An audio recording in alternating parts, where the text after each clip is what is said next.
आता बातमी आहे जगाला धडकी भरवणारी। जागतिक आरोग्य संघटनेने कर्करोगाबाबत एक अत्यंत महत्त्वाचा आणि धक्कादायक अहवाल प्रसिद्ध केलाय। या अहवालानुसार जगातील दर 5 पैकी एका व्यक्तीला कर्करोग होण्याचा धोका आहे। कुटुंबावरील परिणामांचा विचार केला तर 92% लोक यामुळे प्रभावित होणार आहेत।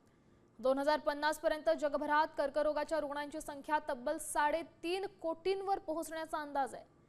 विशेष म्हणजे कर्करोगामुळे आई गमावणाऱ्या मुलांच्या संख्येत भारत हा जगात आघाडीवर आहे आणि जगात आघाडीवर असलेल्या 6 देशांमध्ये समाविष्ट असल्यामुळे भारताची चिंता आता प्रचंड वाढली आहे।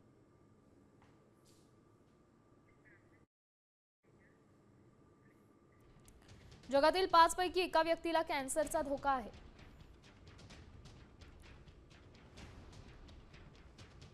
ब्याण्णव 92% लोकांवर होणारा प्रत्यक्ष अप्रत्यक्ष परिणाम आहे। 2050 पर्यंत रुग्णांची संख्या ही 3.5 कोटींवर जाणार असल्याचं कळतंय। कॅन्सरमुळे आई गमावणाऱ्या मुलांच्या संख्येत भारत हा जगातल्या पहिल्या 6 देशांमध्ये येतो। जगातील एकूण कॅन्सर रुग्णांपैकी 50% रुग्ण आणि 56% मृत्यू हे एकट्या आशियात आहेत। तंबाखू, मद्यपान, लठ्ठपणा आणि प्रदूषण रोखल्यास 40% केसेस टाळणं शक्य होईल।